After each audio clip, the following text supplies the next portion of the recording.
Hello friends, how are we all? Trust all of us are well. Remember my trip to Madhya Pradesh, Shivpuri and Gwalior and the incidents that happened on the way? And along with this,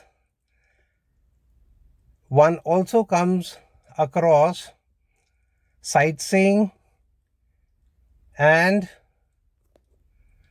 along with the sightseeing, whatever the time allows, one also indulges into food tasting.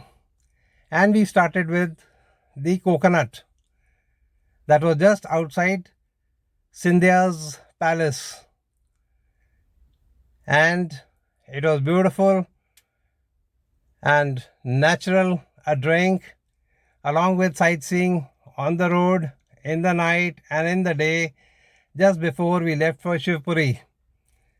But before we left for Shivpuri, of course, the beautiful sights of Gwalior and a little bit of humor,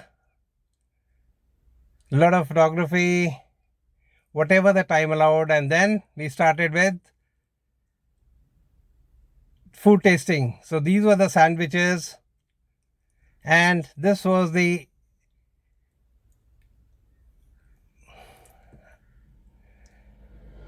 samosa, and though the time did not allow us much, this was again a samosa and kachori and a lassi, malai lassi, and this was beautiful. This was rabdi lassi basically, and this was a place, gulab jamun and laddu, very very different. This is the place where Atal Bihari Vajpayee used to have the laddus. He used to always call from the sweets from this particular shop, and this person is famous for poha, but a very different poha. This is how we made poha, and there was one striking resemblance, and that was that they used this Jeeravan, the poha masala, in almost all the dishes. And now I have been curious, so my friend sent me 5 packets.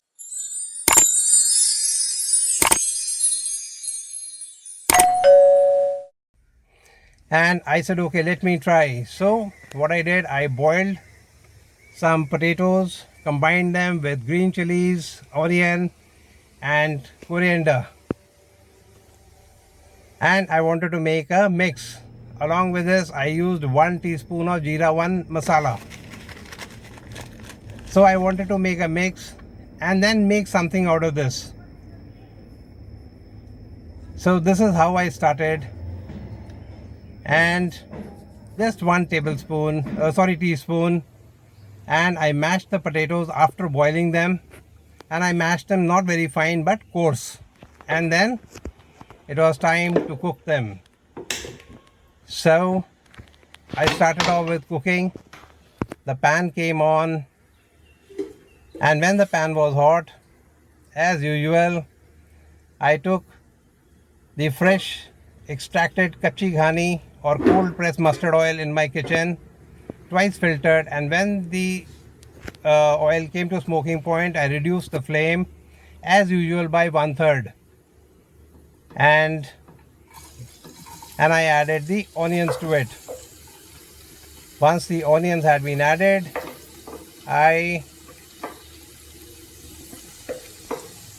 once the onion had been added, as I said, I gave it a little stir, because this stir is very very important. And then slowly the onions started to change color. They became translucent, golden brown, and I added Jeeravan powder, the Jeeravan Masala powder, the spice mix basically, and I cooked the onions with the spice mix. Once fairly done and evenly coated, a little stir, and I added the green chilies. So once the green chilies had been added, I again stirred to mix the chilies, the onion, the Jeeravan powder and the oil. Then I added the potatoes to it. So once the potatoes had been added, the mashed potatoes, if you remember, the coarsely mashed potatoes, once they had been added, and I started to mix all of them together, and this had to be mixed rather well because the flavors had to crisscross, the flavors had to fuse with each other. Therefore, it had to be mixed very well. And slowly as I cooked, slowly as I stirred, slowly as I mixed, and slowly as I mashed the potatoes along with my stirring, the potatoes started to change color. They started becoming coated with the masala, the onions, and once done, this is what they looked like. It had been nicely done, but it was time to taste. So because I was using Jeeravan for the first time, so I tasted at this juncture and I found, wait, there was something missing according to my taste. So I added a natural salt. I used pink salt and I added 1 tablespoon to it because I felt the salt is a little less. But that wasn't all. So after the salt had been added, and I picked up a little of turmeric and I added to the mix because the taste of turmeric wasn't there, and I mixed. I stirred again, I mixed, and I made sure that it was mixed well. And the flame now on 1/4. So I kept on stirring, I kept on mixing, and I did it till the time it was mixed well and thoroughly well. Once done, I added the fresh green coriander, and not as a garnish but in a manner so that they would release the iron in them, and I stirred lightly again,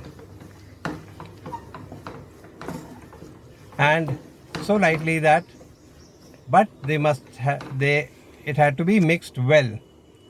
So once done, this is what it looked like. And now for the next step, we'll set it aside so that our potato mix, the Jeeravan potato mix, cools down a bit. In the meantime, let's get the trays ready. Let's get our idli trays ready. Our batter is ready and our jeera mix is ready. So now what we'll do is we'll shape the jeera potato mix into sort of tikkis or patties, roughly shaped, round and flat.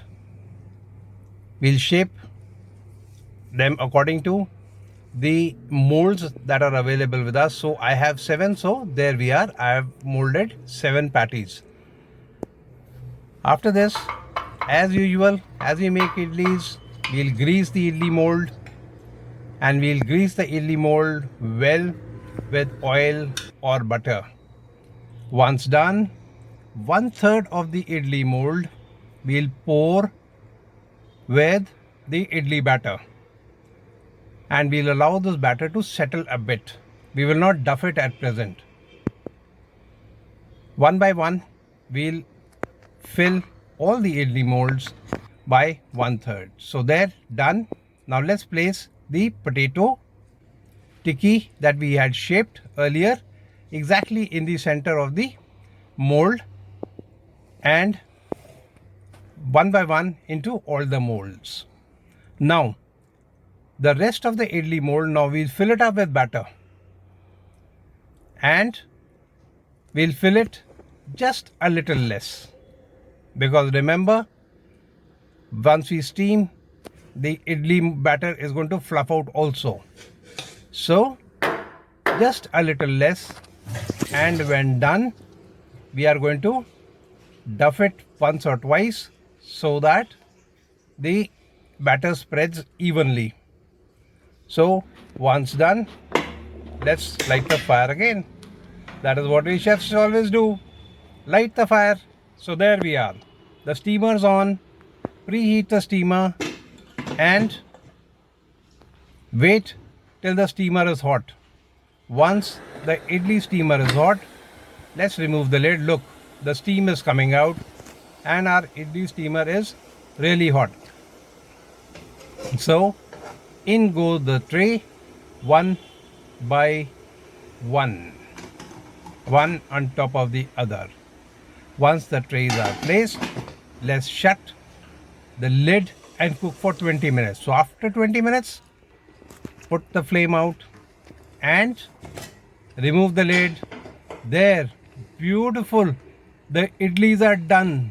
They're firm, absolutely firm. And our stuffed idlis are ready. Remove the trays, but allow the trays to cool. Allow the idlis to cool. Never remove them when they are hot. So once they are a little cool, we'll remove the idlis. There, beautiful, isn't it? Beautiful. These are the stuffed idlis that we were making with Jeeravan flavored potato mix. So there it is. That's done. Let me cut one and show you what exactly it looks like now. It's beautiful, let me tell you. There you are, splendid, beautiful idli stuffed with potato mix and Jeeravan potato mix, to be very precise. Now you can serve as such, you can have it like this also with tea, but there are a lot of us who will say no, let's not have it like this. We'll have it with the conventional sambar and coconut chutney. So there you are. You can have it with coconut chutney also. You can have it as sambar also. You can have it as such also. And the choice is yours. It's beautiful, remarkable. Either way you want to have it, the choice is yours. So do enjoy with all your known and unknowns, nears and dears, friends and relatives, and most importantly, your enemies and foes too. And remember, enemies and foes, because they must speak well of you, they must speak high of you, and they must envy you. And friends, till the time we meet again with another recipe or a video, is thanks for watching. Bye and have a nice time. And friends, do remember that Jeeravan mix is available online also. And till we meet again, cook healthy, eat healthy, and live healthy.